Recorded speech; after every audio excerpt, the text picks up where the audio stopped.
Hello everyone! Kamusta po kayo? Yan, so ito na naman po, nagbabalik. Yan, ang inyo pong Coach Pinoy, si Coach Gandhi.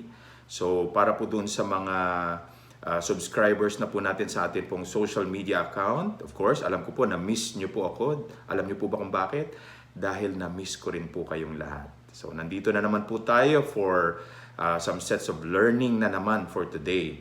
So para naman po dun sa mga bagong kakasubscribe pa lang or kakapanood pa lang nitong atin pong series of videos natin, no, learning videos, magpapakilala po muna ako. Ang pangalan ko po ay si Gandhi Kwan Ken, better known for everyone as si Coach Pinoy. Okay, so just to give you a bit of background about myself, well, tayo po ay medyo ma-experience na po pagdating po sa sales, no? So I've been a sales professional for over 21 years na po. No? So gano'n na po katagal, no? So out of those total of 21 years, 14 years po doon ay naging experience po tayo pagdating po sa pagiging training consultant or training professional.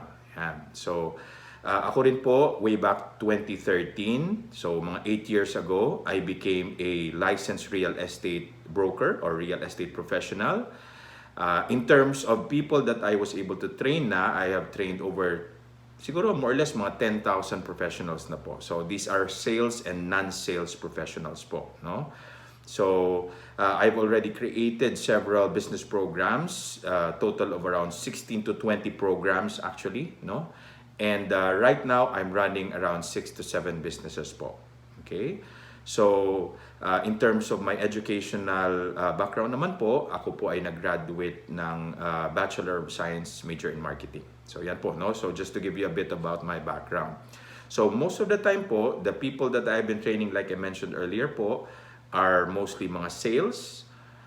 And of course, syempre, yung mga non-sales professionals din, yung mga employees, staffs, and all, no? So I've trained several levels na po, from staff up to even vice presidents and presidents of companies na po. Okay? So ang atin pong magiging topic for today is all about sales. Okay? So I'm sure a lot of you are medyo apprehensive sa sales. Pag sinabi nating apprehensive, medyo sales, ayoko ng sales, no? So medyo ayoko ng pressure, ayoko ng quota, di ba? So maraming taong nagsasabi niyan. Now, here's an interesting part. Okay, so rather an interesting fact, no, na magandang malaman po natin lahat. Okay? So actually po, no, hindi lang po maybe based on statistics, but most of the time po I hear people saying that they don't want to be in sales, no? So nobody wants to be in sales. Well, nakakapagtaka lang po kasi maraming taong gustong kumita pero none of them actually want to be in sales, right? So ito po, no? So yung akin pong ipapakita or i-share po sa inyo ngayon. Again, ang atin pong topic for today is what is sales and why you should be in sales. Okay? So yan po ang ating pinaka-topic for today. So I'll actually give you po 3 reasons. Okay? 3 reasons to convince you why it is really good to be in sales. Okay? So alam ko marami po sa mga nanonood nitong video right now are not really into sales or maybe ayaw nila mag-sales kasi nga ayaw nila ng pressure, ayaw nila ng quota, di ba? So yun po, no? So there are 3 things that I will, or reasons that I will be convincing you why it is good in sales. But then again, pagkatapos nyo po mapanood itong video na to, if you feel that sales is not really for you, then that's perfectly fine. Okay? But at least, paalam ko po sa inyo, maybe it's something that you would like to consider. Alright? So, well actually po, marami pong nagsasabi. Okay, marami po nagsasabi. Ito, I'm sure common po ito, especially para doon sa mga tao na ayaw ng sales, no? So again, maraming gustong kumita, pero ayaw nila mag-sales. Okay, so convincing reason number 1. Yan. So marami po tayong naririnig. I don't want to be in sales. Ayoko ng sales. Ayoko. Okay? So I'd like to congratulate you for saying that. Okay? Because You actually convinced yourself and even other people na ayaw mo sa sales. Yan. Which is funny or nakakatawa kasi isa yun sa mga characteristics, no? Characteristics ng isang salesperson, yung magaling ka mag-convince. In fact, may kasabihan nga po tayo, bago ka pa makabenta, kailangan mabentahan mo muna yung sarili mo. Diba? So the fact that you said that you do not want to be in sales and napaniwala mo ang sarili mo, napagdesisyon mo ang sarili mo not to be in sales, actually, you are a salesperson. No? Kasi na-convince mo ang sarili mo na ayaw mo sa sales. Okay? So it's it's sabi nga medyo contradicting. Ayaw mo ng sales pero what you are actually doing is you are selling, no? So you sold to yourself na I don't want to be in sales. Okay? So here's another thing, no? So nasa convincing reason number 1 pa lang tayo niyan, ha? Okay. So marami rin nagsasabi, no? Ayoko ng quota. No? So I don't like having quotas. Okay? So something to think about, no? Para medyo mag-isip naman tayo ng konti, okay? So ano ba ang mas gusto mo? Okay?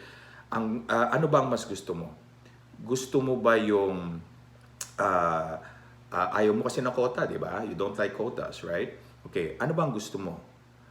Yung may quota ka na nagbibigay ng unlimited earnings or unlimited commission sa'yo? Or gusto mo ba ay fixed salary? No? Fixed salary. Pag sinabi fixed salary, very simple, no? Every 15-30, fixed yan. So whether you like it or not, hindi tataas yan. Okay? Now, syempre, pwede ka naman ma-promote. Pero, as I always say, no, okay yan pag na-promote ka. Pero pag na-promote ka, swerte ka na kung ang iyong increase is nasa 1,000 pesos and up. So, normally, it's not, right? Okay, so, next is, marami rin taong nagsasabi na I don't like convincing people to buy. Yung ayaw mong, kasi parang feeling ng iba na kailangan silang mag-effort, no? Kailangan pilitin nila ang tao na bumili ng kanilang binibenta. Okay? So, just to put things into perspective po, no? When you say selling, it doesn't mean that you're only selling products or services for that matter, no? So, products being halimbawa mga consumer products, mga raw materials, or mga business products, no? Softwares, di ba? For those who are selling digital products, no? So, it doesn't mean na kapag nasa selling ka, you're only selling products or services. No? So, halimbawa, consultancy services, you're selling consultancy services. It doesn't mean that you're only selling products or services. In fact, nung nag-apply ka dyan sa work mo, no, nung nag-apply ka sa work mo, you actually sold that HR person or that company the idea kung bakit kailangan kanilang i-hire. Or it is a good decision for them to hire you. No? So actually, what you did was, you convinced them. You sold the idea that you are the perfect candidate for that particular position. Okay? So, ito pong mga bagay na sinasabi ko sa inyo, these are all eye-openers, no? Eye-openers, no? Realizations that you don't want to be in sales, but in fact, you are a salesperson. Okay, it's just that yung trabaho mo ay hindi sales, di ba? Okay, even as a baby, so medyo backtrack pa tayo ng konti, di ba? Even as a baby, even when we were babies, no, nung baby pa tayo, we were already salespeople. Diba? So, paano natin kino-convince ang ating mga magulang na tayo ay gutom? Yan. So, normally, iiyak ang isang baby, di ba? So, that's what we do. We convinced our parents that we are hungry, that's why they should give us milk. Di ba? So, ang sales po kasi, hindi lang ito pagbebenta ng mga produkto, serbisyo, no? Ang sales is actually a concept. Ang sales is actually an action, right? And that is more on convincing people. Okay? But of course, it's not limited to just convincing people. So, sa mga future videos po natin, this is actually the first video of a series of videos about sales. No? So, Kasi po dito po sa atin pong channel, which is ang Coach Pinoy TV. Yan, so meron po tayong YouTube, meron tayo sa Facebook, meron tayo sa Twitter, meron din po tayo sa Instagram, no, and other social media platforms, no. So ito pong ating Coach Pinoy TV, we talk about sales, we talk about money, we talk about business, we talk about relationships. So iba-iba, no. So in this case po, ang atin pong video right now sa ating pagbabalik, yan. So we're going to talk about a series of discussions about sales. Okay, so again, ang atin pong reason or convincing reason, no, number one, okay, for this video is that I don't want to be in sales, I don't like having quotas, and I don't like convincing people to buy. Okay, so convincing reason number one pa lang yan, no? So tatlo yun, pero one pa lang yan. Okay, so medyo lagyan natin ng konting facts. Yan, lagyan natin ng konting facts or statistics. Okay, so unahin ko na muna yung medyo realistic. Okay, medyo realistic because ito pong version nitong video natin na to, obviously is in Tagalog. So mostly it's for us Filipinos, no? Okay, alam niyo po ba na for 2021, naglabas na po ng statistics ang DOLE or Department of Labor and Employment. Yan. So naglabas na po sila ng statistics wherein nilista po nila ang top 10, no? Top 10 highest paying jobs in the Philippines. Okay, so ready na ba kayo para malaman, no? So you can actually Google this, or in this case, nanonood na lang din kayo ng video. So I'm sure you will be maybe impressed, shocked, no? So depende kung paano nyo po i-take itong statistics na to. Okay, so ayon po kay DOLE, no, ang top 10 highest paying jobs po in the Philippines, yan, top 1 is, simulan natin sa top 10 muna, pababa, okay, para medyo may ano naman, may kumbaga excitement ng konti. Yan. So top 10 natin are, yan, statisticians. Okay, pag sinabi nating statisticians, no, so ito po yung mga tao na talagang nag-aral, no, nag-aral talaga. Mostly these people are good when it comes to math, when it comes to data. Okay, so statistics, no, sila po yung mga tao na nagtatrabaho sa paggawa ng mga statistics, no. So they do interviews, etc. Depende sa level ng kanilang work, no, or yung job description nila. But statisticians are mostly people who are into statistics. Okay? So magkano yan ang sweldo ng isang statistician? Yan. It's actually, yan, medyo drum roll please. Yan. Ayon kay DOLE, it's 35,010. Yan. So I'm not sure if you think it's a bit lower or medyo tama lang, no? Pero alam niyo naman po ang DOLE, normally they do the average, no? They do the average. Siyempre iba-iba yan. So kung statistician ka, magaling ka mag-negotiate. Again, sales, di ba? Medyo mas mataas. Kung medyo hindi ka magaling mag-negotiate, mababa. Okay? So, but based on their stats po, it's 35,010. Yan. Okay, so top 9 tayo, top 9. So top 9 are call center representative or customer service associates. Yan. So ang kanila pong sweldo ay nasa 35,424. So medyo tumaas ng konti. Okay. So I'm sure meron din pong mga nakikinig ngayon na mga nag-work po sa ating business process outsourcing industry or sa mga call centers po natin. Maaaring sabihin mo, ay hindi totoo yan, mababa sweldo ko. Di ba? Or some of you would say, ay hindi totoo yan, mas mataas ang sweldo ko. Again, ito po ay average, no? Average statistics that was released by DOLE. Okay? So top 8 po are, of course, by the way, ito pong mga call center representatives natin, customer service associates natin, no? Ang kagandahan po sa business process outsourcing, ako po, naka-experience din po ako to be in that industry before. What I really love about the BPO industry is hindi lang po sila nagbigay ng maraming trabaho dito sa Pilipinas. In fact, before they were just a kind of work. But now, because sa sobrang dami po ng binigyan nila ng trabaho dito sa Pilipinas, no, it already became an industry. No? Industriya na po siya. Okay? So marami pong salamat sa atin pong mga business process outsourcing companies out there who came into the Philippines to give us more jobs, no, for our kababayans. Okay. So next naman, top 8 are actuarians. Yan. Pag sinabi nating actuarians, normally ito po yung mga taong mathematicians. Talagang magagaling sa math yan because when you talk about actuarians, actually almost pareho lang sila ng statisticians. No? They're really into numbers. Okay?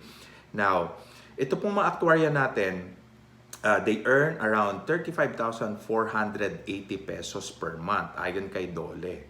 Okay? So top 7 natin are production supervisors or general foreman. Okay? So again, ito pong figures or numbers na sinasabi ko po galing po kay Dole, hindi po galing sa akin ito. And these are mostly average numbers, no? So your kung maaring ikaw ay isang production supervisor or general foreman, maybe you're earning something lower or maybe you're earning something higher, no? So or maybe sakto lang. So depende. Okay. So top 6 po natin are systems analysts, no, or systems designer, mga IT po ito, no, mga IT people. They're earning around 42,112. Okay, 42,112. Okay? So, ito naman pong next is top 5 natin are computer programmers. Yan, computer programmers. Nako, taas po ang kamay ko sa mga computer programmers because ito po yung mga tao na talaga pong nag-aral sila and they keep on studying, they keep on being certified para sabi nga tumaas pa, no? They get certifications po. Nag-aaral sila whether offline or online para mas tumaas pa po yung kanilang sweldo and kaalaman, syempre, no? So they earn around 43,573. Okay, so top 5 po natin yan. Alright, next naman po on the list, top 4 are mga mining engineers or metallurgical engineers, no? So ito po yung mga tao na involved mostly sa mining, no? Metallurgy or yung mga metallics, no? Yung mga nahuhukay like yung mga gold, copper, etc., no? So metals, okay. So they are earning 55,638 monthly. Okay? All right. So top 3. Yeah. So we're down to our top 3. Top 3 po natin according to Dole are aircraft pilot, navigators, and or flight engineers, no? So they're earning 57,789, no? Again, 'di ba? Again, kasi ako nung bata ako, gustong-gusto ko maging pilot, no? I'm sure marami sa inyo. Bakit? Kasi sabi ang laki daw ng sweldo. So again, the sweldo or the salary can be higher or it can be sakto. No? So depende, no? Depende po. Right. So we're down to our top 2. Okay, so top 2 po are geologists. Yan. Geologists po, they are like scientists po, but they are focusing mostly on ito yung mga sa lupa. No? So lupa, geologists. So they study the earth, they study the soil basically, no? So the different elements of soil, ano ba yung mga iba't ibang klase ng soil, no? So yan po, mga geologists, mga scientists sila pero focusing on geology, no? Mostly on land or earth. Okay, so they're earning around 64,889 pesos. Okay, so alright, now we're down to our top 1, no? So ito na yung sabi nga highest paying job in the Philippines. Yan. So ang atin pong next are art directors. Okay, art directors. So art directors natin, hindi po ito yung mga director sa pelikula ha. So art directors natin, these are mostly in museums, no? Mga curators na tinatawag. Okay? So that's another name for that. All right. So they're earning around 69,286 pesos per month. Okay? So Coach Gandhi, parang medyo mababa. Again, average po ito. So it can be higher, it can be sakto, or maybe a bit lower. Okay? So depende po. So ito po ang stats ng Dole. Now, let's look at it at a bigger scale. So medyo hindi ko alam kung kayo po ay mai-inspire or kayo po ay madedepress na akin pong ibibigay sa inyo na next statistics. Yan. So, ang atin pong next statistics, medyo gawin naman natin medyo level up ng konti, no? So, ito naman pong statistics are actually issued po ng counterpart naman ng Dole. Okay? Or actually, let me correct myself, ng PSA, no? PSA, Philippine Statistics Authority, no? Sa US naman, no? So Bureau of Statistics naman ng US to, no?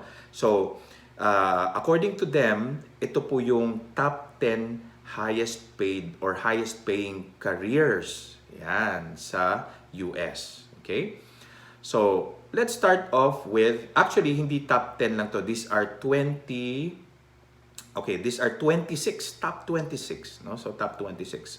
So, medyo, ano natin, medyo, kung kanina, mula baba, pataas, ito naman, mula taas, pababa. Alright, so, top 1 po natin, top 1, no? So, from top 1 to top 10, the highest paying careers are, okay, so simulan natin sa top 3 muna, nung top 10, no? So, top 3 are, yan. Okay, so first on the list, top 1 are anesthesiologists. Yan, anesthesiologists. So ito po ay obviously nasa medical field po sila, no? Specializing on anesthesia or anesthetics, no? Anesthesiologists. Okay. So ang mga ito po, basically, well, if I'm not mistaken, they're also like doctors, but specializing more on pag-a-administer, study of anesthesia. Okay? So, they're actually earning, in dollars muna, no? They are earning $261,730 per year. Okay? Per year po, per year. Okay? So, yung per year po na yan, kung itatranslate po natin yan, okay, itatranslate po natin yan sa Philippine money, that's around 13.86 million per year. Okay? 13.86 million per year. Now, let's do a bit of the math. Okay? So, of course, medyo ito po ay, kumbaga magkaibang art director at ang anesthesiologist, no? And I'm wondering how come hindi nag-appear ang medical field sa DOLE? Well, probably the obvious answer is that DOLE kasi is more on employed people, right?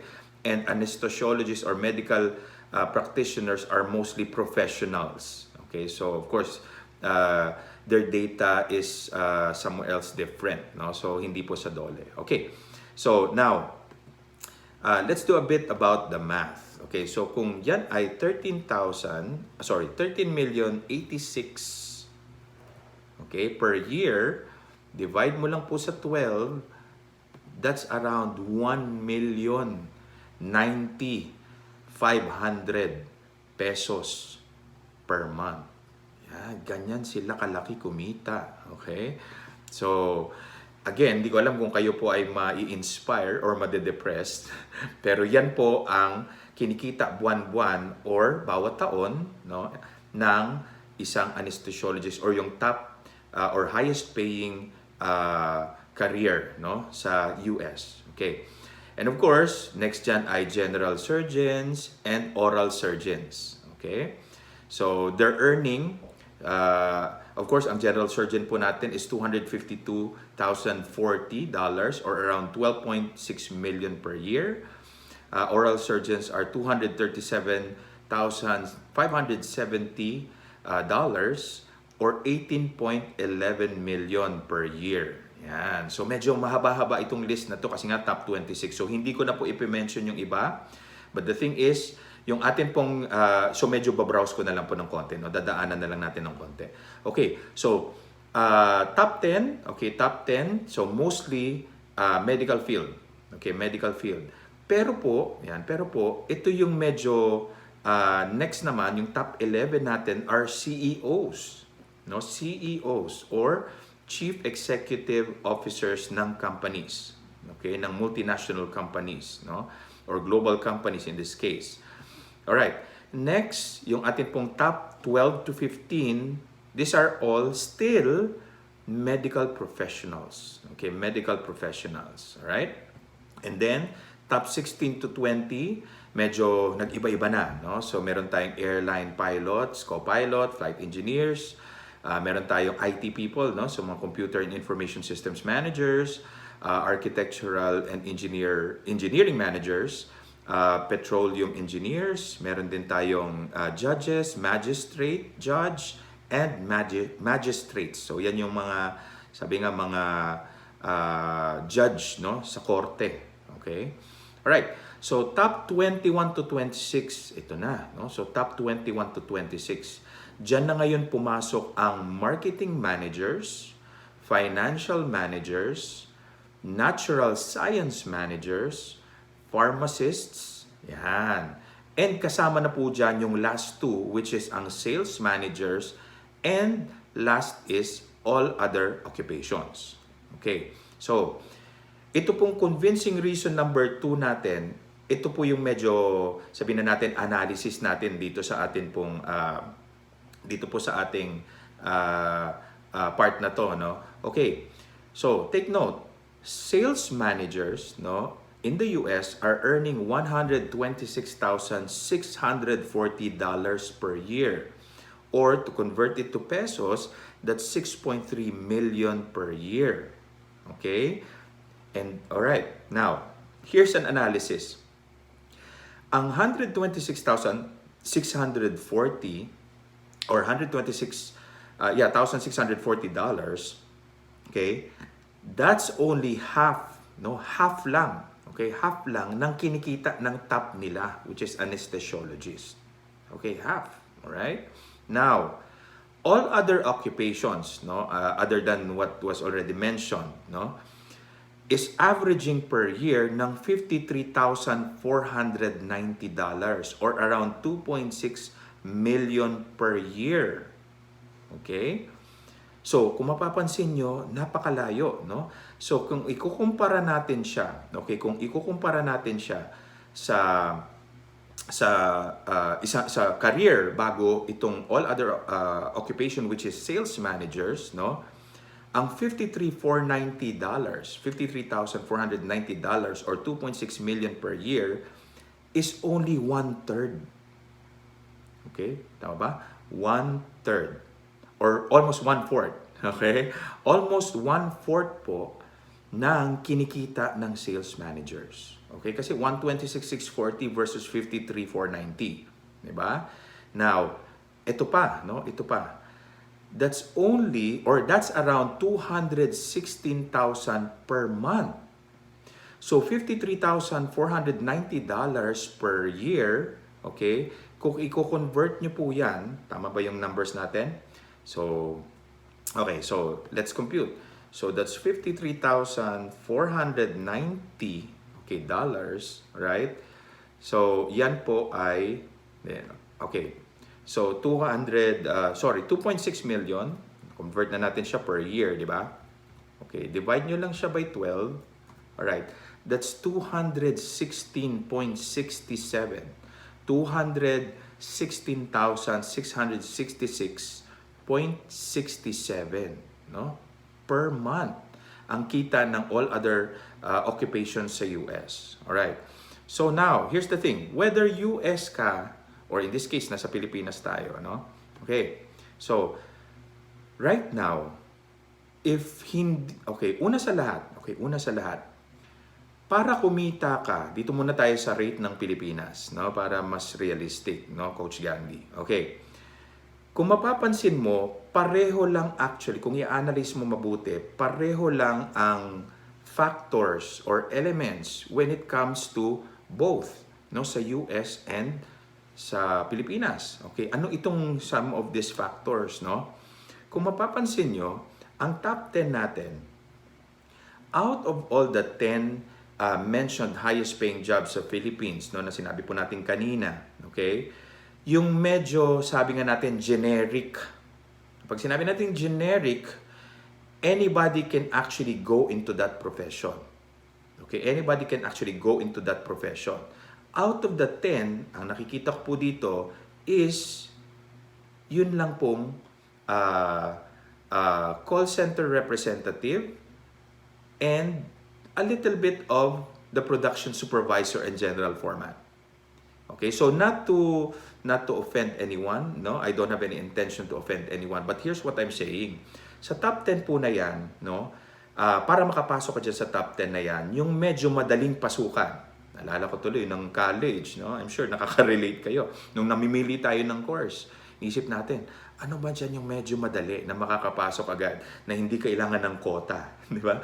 Quota sa, kumbaga, hindi kailangan ng quota sa grade para makapasok ka doon sa course na yun. Same with this work, no? Saan ba ako pwedeng makapasok dyan sa top 10 na yun ng madali, right? So, pwede ka makapasok as call center representatives. The good thing about call center representatives or nasa BPO industry, wala silang issue kahit na anong edad ka na, as long as college level ka, no? Meron pa nga tumatanggap high school graduate, eh, 'di ba? So I don't know na kung medyo may lower pa. But the thing is, madaling makapasok diyan.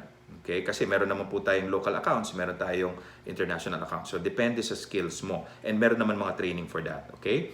Production supervisor, general foreman, almost everyone can go into that, right? But the others, no, the others po, yung art director, geologist, aircraft pilot, navigator, flight engineer, mining engineer, metallurgical engineer, computer programmer, yan, systems analyst, systems designer, actuarian, sakit sa ulo po yan, no? And statistician, isa pang sakit sa ulo, okay? Medyo you really need to work so hard to get into those jobs, no? Una, sa pag-aaral pa lang, kailangan mo talagang pumasok sa isang mahirap na course, no, for you to graduate and get into those occupations, right? Okay. So, same po sa US naman. Kung mapapansin niyo po, no? So kung mapapansin niyo po, right? So we are still in the topic of sales, by the way, ha, para lang hindi tayo nawawala. Okay. So, kung mapapansin niyo po, top 10, yung top 10 nila, no, highest paid career, medical field, no? So in order for you to be on the top 10 kung nasa US ka, you have to really study medical education. Okay, which of course, number 1, mahal. Number 2, kailangan talaga gumugol ka ng oras at effort. Right? Top 11 being a CEO, unless na lang magtayo ka ng sarili mong company, CEO ka agad. Pero compared to what they are already earning sa mga global or multinational companies, right? CEOs are, sabi nga, the top man of the company, right? So, for you to get into that position, it takes years, or maybe it takes a lot of skills or influence, right? Okay, yung top 12 to 15 nila are all medical professionals. Again, same thing with the top 10. Kailangan mo talagang, you need to have the really good education, and you really have to work hard for it, no, to get into that into those professions, right? Okay, top 16 to 20, katulad niyan, airline pilot, computer information systems manager, architectural and engineers, engineering managers, petroleum engineers, judges, magistrate. Again, lahat po ito, this require higher education. Okay, and this requires a lot of money for you to get those education, and for you to at least have a bigger chance to land into these professions, right? Okay, now top 21 to 26, dito medyo lumuwag ng konti, no? So almost anyone can get into this, no? And here's another kumbaga factor, no? Again, by the way, the positions or careers that I mentioned for the US market or the US employment, no, industry, these are managers. Okay, these are managers. So ibig sabihin, kung ikaw man ay nasa US, you have to become a manager first. That takes time, diba? Takes a lot of hours of your time, takes effort or years maybe for you to become a manager, right? For you to start earning what I just mentioned. But if not, kung entry level ka or nasa staff level ka, medyo mahirap, right? So so I hope ito pong reason number 1 and 2 ay makakonvince sa inyo, no? To be in sales, no? So kung makikita nyo kasi sa selling, no, sa selling po, ito po walang cap ang inyong earning. Okay, walang cap, no? Hindi sasabihin sa iyo na hanggang ganito lang ang pwede mong kitain. There's no limit on how much you earn. And the good part about that is whatever work you put in, then that's what you earn. Okay? So parang sinabi natin dyan, kapag ikaw ay nagbigay ng 100% of your everything, at least more or less, you have a chance of getting 100%. Diba? Kung hindi man, at least bigger than what you're probably getting now. Okay? Now, please don't get me wrong. I'm not saying you get out of your job and get a sales career. Maybe you can do it on the side, no, maybe during weekends, pwede naman. No? You try to sell something or become a salesperson, no? Habang nasa work ka.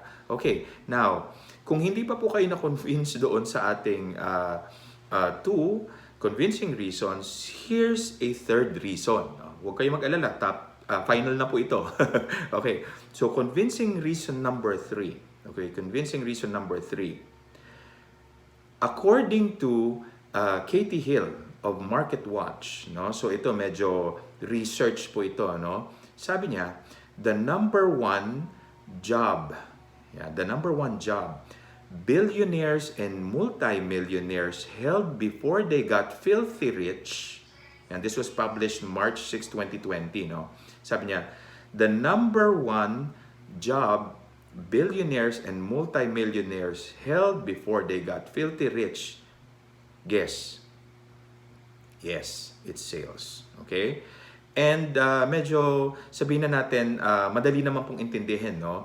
Right now, really, the companies, no, or the reason why companies are thriving, no, the reasons why our companies thriving, ibig sabihin nabubuhay, lumalakas, lumalaki, or on the other side, bumabagsak, it's because of sales. Okay? So it's because of sales. Kung walang sales na pumapasok, patay yung kumpanya. Right? Kung maraming sales na pumapasok, then the company grows. Right?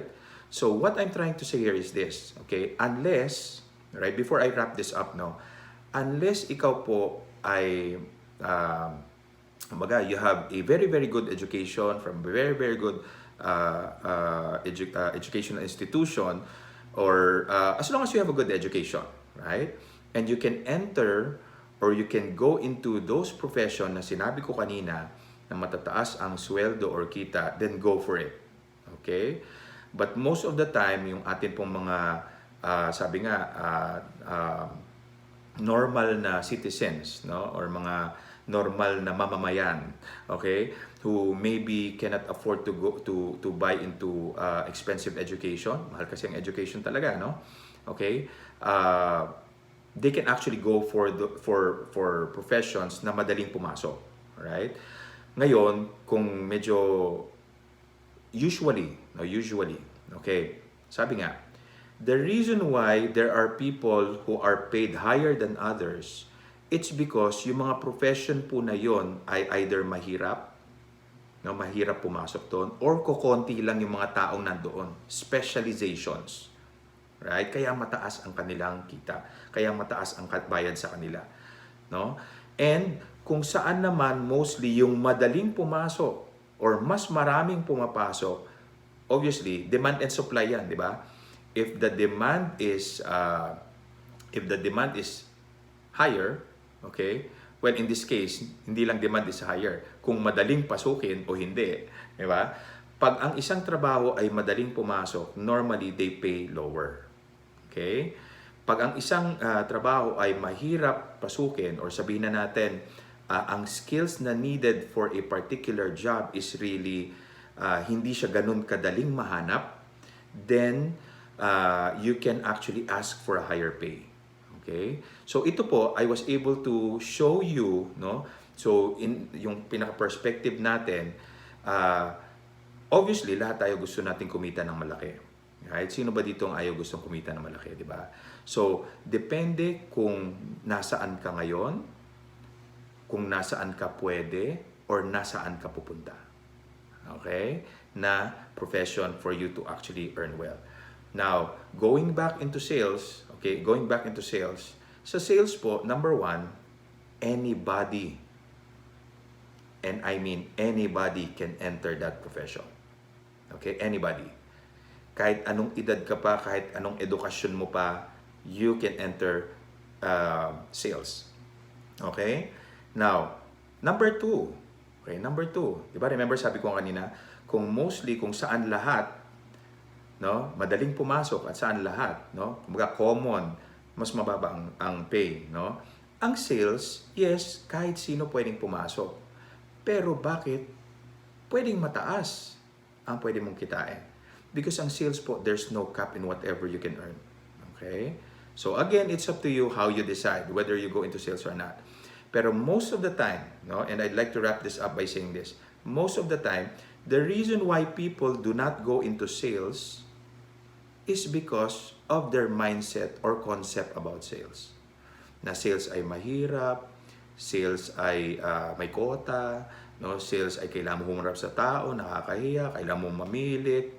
Minsan nga iniisip, kailangan mo lokohin, bulahin para lang makabenta ka, di ba?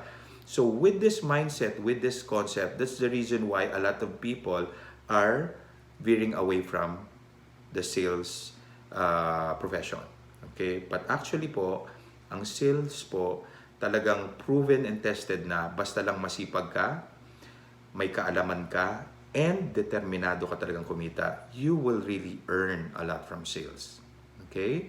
So, maybe it's just a small change in mindset, no, that can really make a difference in our lives in terms of the earning potential. Okay? So, I hope ito pong ating video or ating mentoring about sales for today ay nakatulong po or makatulong pa sa atin pong mga kababayan. Okay? So with that said po, marami pong salamat for spending time. And by the way, before po tayo mag-end, I would like to thank you po for your time. And sana po, kung gusto nyo po pong matuto, no, marami pa pong mapanood natin po mga video, mga learnings, makuhang mga learnings sa ating mga videos po. Please subscribe po sa atin pong YouTube channel. It's Coach Pinoy TV, no? Coach Pinoy TV.